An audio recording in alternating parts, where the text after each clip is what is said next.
চুমকি যে আসলে পরী নয় সেই সত্যিটা চুমকির মুখ থেকেই বের করলো ছুটি। হ্যাঁ বন্ধুরা, সম্পূর্ণটা জানতে ভিডিওটা প্রথম থেকে শেষ পর্যন্ত দেখতে থাকুন। ধারাবাহিকের শুরুতে দেখা যায় ইন্দ্র তো ছুটিকে জামা কাপড়টা দিয়ে যখনই জানলা দিয়ে আবার নিচে পালাতে যাবে, সঙ্গে সঙ্গে তো অভি সেই ঘরে চলে আসে। অভি এসে ইন্দ্রকে যখনই দেখতে পায় যে ইন্দ্র জানলার ওপর উঠে দাঁড়িয়ে আছে, তখনই তো অভি দেখেই অবাক। ইন্দ্রকে বলছে, এই তুই জানলার ওপর কি করছিস? ছুটি তখন অভিকে বলছে উনি তো জানলা দিয়েই এসেছিল, আবার জানলা দিয়েই চলে যাচ্ছে। অভি তো ছুটির কথাটা শুনে অবাক হয়ে যায়। অভি এবার ইন্দ্রকে বলছে, এই আমাদের বাড়ি কি আর কোনো দরজা ফরজা ছিল না নাকি? তুই জানলা দিয়ে এসছিস। অভির তো এবার সন্দেহ হয় ছুটির ওপর। ছুটিকে বলছে, নিশ্চয়ই তুমিই ইন্দ্রকে এইসব বুদ্ধি দিয়েছে, তাই না? ইন্দ্র তখন অভিকে বলে, এই ও কিছু কোনো বুদ্ধি টুদ্ধি দেয়নি, যা করেছি আমিই করেছি। ওদের বাড়ির লোক যা আমার ওপর ক্ষেপে আছে না, আমি যদি দরজা দিয়ে আসতাম তাহলে আমাকে মেরেই ফেলতো। অভি তখন ইন্দ্রকে বলে, এই আমি দেখে এসেছি ঠাম্মি বৈঠক করছে ঘরের ভেতরে, তুই এখন এই দরজা দিয়েই পালা যা। ইন্দ্র এবার কি করবে, বাধ্য হয়ে অভির কথা শুনে দরজা দিয়ে চলে যায়।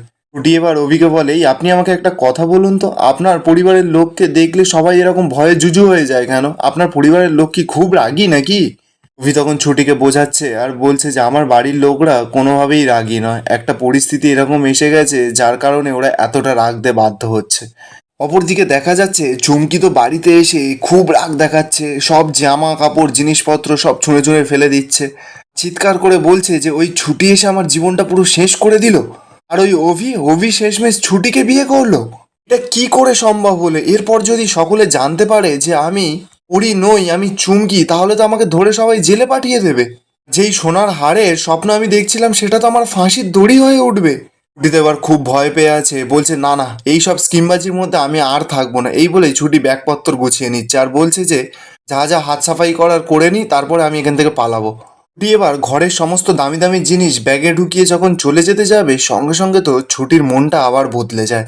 ছুটি মনে মনে বলছে, না না, আমি পালালে হবে না, ভগবান আমাকে একবার সুযোগ দিয়েছে। ছুটি অভিকে বিয়ে করেছে তো কি হয়েছে, ছুটির বরকে আমি ছিনিয়ে নেব।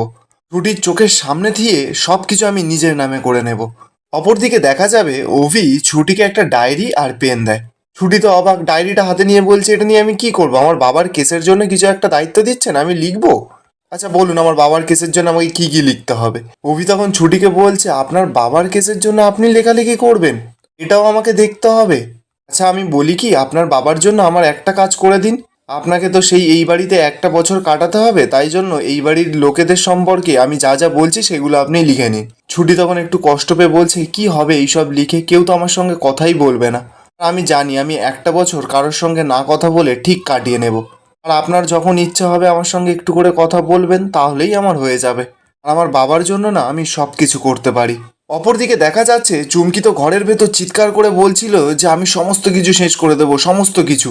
ঠিক সেই সময় তো মিঠুন চুমকির ঘরের সামনে দিয়ে যাচ্ছিল। চুমকির কথাটা শুনেই ও ভেবেছে হয়তো চুমকি নিজেকে শেষ করে দেওয়ার কথা বলছে। ও গিয়েই ছুটে ওর বাবাকে ডেকে আনে। এবার মিঠুন আর ওর বাবা মিলেই তো দরজা ভাঙার চেষ্টা করছে। ঠিক সেই সময় হিরণময় ওদের দুজনকে দেখেই ছুটে আসে। এসেই মিঠুনকে বলছে, কি হয়েছে মিঠুন, তুই পরিমায়ের দরজা ভাঙার চেষ্টা করছিস কেন? মিঠুন তো এবার হিরণময়কে সবটা জানায়। এবার সকলে মিলে তো পরীর দরজাটা ভেঙে ভেতরে ঢুকে আসে। হিরণময় এবার চুমকির কাছে ছুটে যায়, গিয়ে বলছে, মা রে তুই কি করছিলি ঘর বন্ধ করে? চুমকি তো এবার নাটক শুরু করে দিয়েছে, কাঁদতে কাঁদতে বলছে, হ্যাঁ আমি নিজেকে শেষ করে দিতে যাচ্ছিলাম, আমার মন যে ভেঙে টুকরো টুকরো হয়ে গেছে। এই যন্ত্রণা আমি আর সহ্য করতে পারছি না, এই যন্ত্রণা তো প্রায় মৃত্যু যন্ত্রণা। হিরণময় তখন চুমকির গায়ে হাত ধরে বলছে যে, মা রে তুই এরকম করিস না, আমি তোকে একবার হারিয়েছি, আমি আর হারাতে পারবো না তোকে। কি তখন নাটক করতে করতে বলছে, হ্যাঁ বাবা আমি জানি তুমি আমাকে কতটা ভালোবাসো, আমিও তো তোমাকে ভালোবাসি, তাই জন্যই তো আমি নিজেকে শেষ করে দিতে পারলাম না বাবা। এই বলে হিরণময়কে জড়িয়ে ধরে মনে মনে বলছে, এইভাবেই অ্যাক্টিং চালিয়ে গিয়ে বাপকে বাপ বলাতে হবে। এসব নাটক করলে হিরণময় তো মেয়ের দুঃখে শোকে কষ্টে পুরো ভেঙে পড়বে। আর আমি এমন নাটক করব যে হিরণময় নিজেই অভিকে আমার কাছে এনে দেবে। চুমকি আবারও নাটক করতে করতে বলছে, বাবা আমি যে অভিকে হারিয়ে ফেললাম, আর আমার ভাগ্যে অভিকে পাওয়া নেই। হিরণময় তখন চুমকিকে বলছে, মা রে তুই এইভাবে কাঁদিস না, বাবা হিসাবে আমারও কর্তব্য যে আমার মেয়ের মুখের হাসিটা অটুট রাখা। হিরণময় তো এবার অভির ঠাম্মিকে ফোন করেছে। ঠাম্মি তো ফোনটা ধরে হিরণময়কে বলছে, বলো হিরণময়, ওইদিকের সমস্ত খবর ঠিকঠাক আছে তো? হিরণময় তো এবার ঠাম্মির ওপর চিৎকার করছে, বলছে, আপনি জানেন আমার মেয়ে আজকে সুসাইড করতে গেছিল? সুসাইড মানে বোঝেন? ঠাম্মি তো কথাটা শুনেই অবাক, কান্নাকাটি শুরু করে দিয়েছে। এবার হিরণময় ঠাম্মিকে তখন বলছে, আমি কিন্তু আপনাকে একটা কথা মনে করিয়ে দিতে চাই যে ওই অভি আর ছুটিকে আমি কিছুতেই ছাড়বো না। এই বলে হিরণময় ফোনটা কেটে দেয়। অন্যদিকে দেখা যাচ্ছে অভি ছুটিকে বোঝাচ্ছে আর বলছে যে আপনি না শুধু শুধু আমার ফ্যামিলি সম্বন্ধে ভুল ভাবছেন। আমার ফ্যামিলি অত্যন্ত ভালো, এটা শুধু আমার ফ্যামিলি বলে বলছি না, আমার ফ্যামিলি সত্যিই খুব ভালো। ওরা শুধু একটা পরিস্থিতির শিকার হয়েছে বলে আজকে এরকম ব্যবহার করছে। আমার ফ্যামিলি সকলকে ভালোবেসে সকলকে কাছে টেনে একসঙ্গে থাকতে ভালোবাসে। আশা করছি আপনিও সকলের সঙ্গে বন্ধুত্ব করে নিতে পারবেন। এরপর অভিত ল্যাপটপ খুলে সকলের পরিবারের সকলের ফটোটা দেখাচ্ছে আর সকলের বর্ণনা ছুটিকে দিচ্ছে। কে কেমন কি ব্যবহার করে সব কিছু ছুটিকে জানাচ্ছে। ছুটি তো সেরকম সেরকম ডায়েরিতেও লিখে নিচ্ছে। অপরদিকে দেখা যাচ্ছে হিরণময় তো ফোন রেখে দেওয়ার পর ঠাম্মি তো ডাইনিংয়ে কপাল ধরে বসে আছে। এদিকে তো ইন্দ্র এবার বাড়িতে যাবে, কিন্তু কি করে যাবে? ঠাম্মি তো ডাইনিংয়ে বসে আছে, ও তো গেট পার হয়ে যেতে হবে। এবার ও তো আস্তে আস্তে করে পা টিপে টিপে পালাতেই যাবে, সঙ্গে সঙ্গে তো ঠাম্মি তখন চিৎকার করে ওঠে। ঠাম্মি দেখতে পেয়ে যায় যে ইন্দ্র ওখান থেকে পা টিপে টিপে যাচ্ছিল। ঠাম্মি এবার ইন্দ্রকে বলছে, চোরের মতন কাজ করেছো বলে চোরের মতন পালিয়ে যেতে চাইছো, তাই না?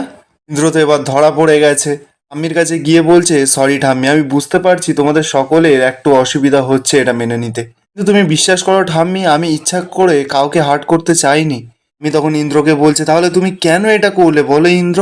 ইন্দ্র তখন ঠাম্মিকে বলছে, ঠাম্মি আপনি একসময় বলেছিলেন যে অভি আমার সব থেকে ভালো বন্ধু, আমি যেন ওর পাশ থেকে কোনোদিনও সরে না যাই, আর সেই কথা মতনই তো আমি আজকে কাজ করেছি, আমি অভির পাশ থেকে সরে যাইনি। আমি তখন কাঁদছে আর বলছে, আমি জানি তোমাদের কথার মধ্যে যুক্তি আছে, কিন্তু এই যুক্তিতে তো যে আমার সংসারটা ভেসে যাচ্ছে সেটার খোঁজ কেউ রাখে না। ঠিক তখনই সেখানে শতরূপা চলে আসে, মানে অভির মা। শতরূপা এসে ইন্দ্রকে বলছে, তুই এক্ষুনি যা রেহানের সঙ্গে গিয়ে কথা বল, অভি আর ছুটির বিয়ের অনেক নিয়মকানুন বাকি আছে, সেগুলো আমাদের করতে হবে। আমি তো এবার শতরূপার ওপর রেগে যায়, বলছে যে বৌমা, বলিহারি তোমাকে, তুমি জানো ওদিকে কি ঘটনা ঘটে গেছে? সে খবর তো তুমি রাখো না, এখন তুমি এখানে এই সব ঘটনা নিয়ে তৎপর হয়ে উঠেছো, আগে তো তোমাকে কোনোদিনও দেখিনি। শতরূপা তখন ঠাম্মিকে বলছে, মা এইভাবে বলবেন না, এটা আমার ছেলের জীবনের ব্যাপার। অভির বাবা তখন এসেই শতরূপাকে বলছে, ছি ছি শতরূপা, তোমার মুখ থেকে আমি এই কথাটা শুনবো আশা করিনি, তুমি মাকে বোঝাচ্ছ বিয়ে রিচুয়াল সম্পর্কে। শতরূপা তখন চিৎকার করে বলছে যে প্লিজ তোমরা এরকম ভাবে ঝগড়াঝাটি করো না, আমি তোমাদের সঙ্গে ঝগড়া করতে চাই না, আমার পরিবারটা তো আগে এরকম ছিল না, তাহলে এখন কেন এরকম করছে? একই পরিবারে দুটো মাত্র মানুষ আলাদা হয়ে থাকবে, এক ঘরে হয়ে থাকবে, এটাই কি এই পরিবারের নীতি? তাই আমি সকলকে বলছি যে প্লিজ এটাকে মেনে নাও, রাগারাগি করো না। অপরদিকে দেখা যাচ্ছে যে অভি তো বাড়ির সকলের সব কিছু বলে দিয়েছে, কে কেমন কিরকম ব্যবহার করে। অভি এবার ছুটিকে বলছে যে এবার খাতাটা দিন দেখি, আপনি কার কার সম্বন্ধে কি কি লিখেছেন। ছুটিতে এবার ভয় পেয়ে যায়, খাতাটা তো কিছুতেই দিতে চাইছে না। অভি তো জোর করছে কিন্তু ছুটিতে কিছুতেই দেবে না। এরপর অভি জোর করে ছুটির কাছ থেকে খাতাটা কেড়ে নেয়। অভি এবার খাতাটা খুলে দেখতে পায় যে ছুটি সারাক্ষণ ধরে কাটাকুটি খেলেছে খাতার মধ্যে, বাড়ির কারোর সম্পর্কে কিচ্ছু লেখেনি। অভি তো এবার খুব রেগে যায় ছুটির ওপর, বলছে যে আমি এতক্ষণ ধরে আপনার পেছনে বকে বকে এই সকলের সম্পর্কে বললাম, আর আপনি এই খাতায় বসে বসে কাটাকুটি খেলেছেন। এরপর অভি ছুটির হাতে ডায়েরিটা দিয়ে দিয়ে বলছে যে আমি কিন্তু বলে গেলাম ঠিকঠাক করে মনে করে সব কিছু লিখে নেবেন, তাহলে দেখবেন আপনাকে আমি কি করি। এরপর অভি আবারও বসে কম্পিউটারটা খুলে ছুটিকে সকলের সম্বন্ধে আবারও প্রথম থেকে বলতে শুরু করে, আর ছুটিকে বলে যে ডায়েরিতে কিন্তু এবার না লিখলে কানটা আমি মুলে দেবো। এরপর ছুটি তো অভির কথা মতন লিখতে শুরু করে এবার।